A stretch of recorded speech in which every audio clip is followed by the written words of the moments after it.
But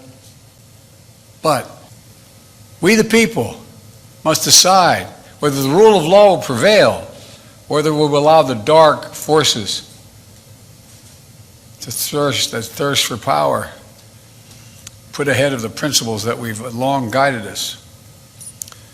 You know, American democracy is under attack because the defeated former president of the United States refuses to accept the results of the 2020 election. He refuses to accept the will of the people. He refuses to accept the fact that he lost. He has abused his power and put the loyalty to himself before loyalty to the Constitution. And he's made a big lie an article of faith in the MAGA Republican Party, the minority of that party. The great irony about the 2020 election is that it's the most attacked election in our history, and yet, there's no election in our history that we can be more certain of its results. Every legal challenge that could have been brought was brought. Every recount that could have been undertaken was undertaken. Every recount confirmed the results. Wherever fact or evidence had been demanded, the big lie has been proven to be just that, a big lie, every single time. Yet now, extreme MAGA Republicans aim to question not only the legitimacy of past elections, but elections being held now and into the future.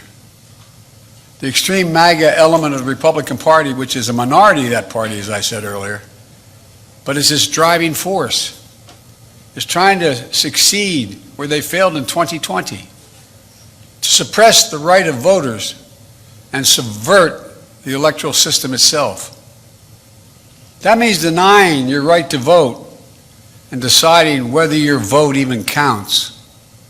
Instead of waiting until an election is over, they're starting well before it. They're starting now. They've emboldened violence and intimidation of voters and election officials. It's estimated that there are more than 300 election deniers on the ballot all across America this year.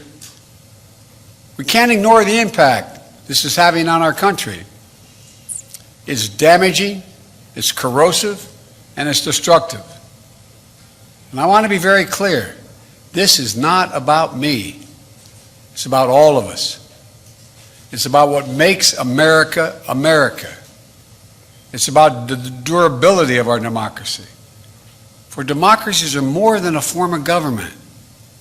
They're a way of being, a way of seeing the world, a way that defines who we are, what we believe, why we do what we do. Democracy is simply that fundamental.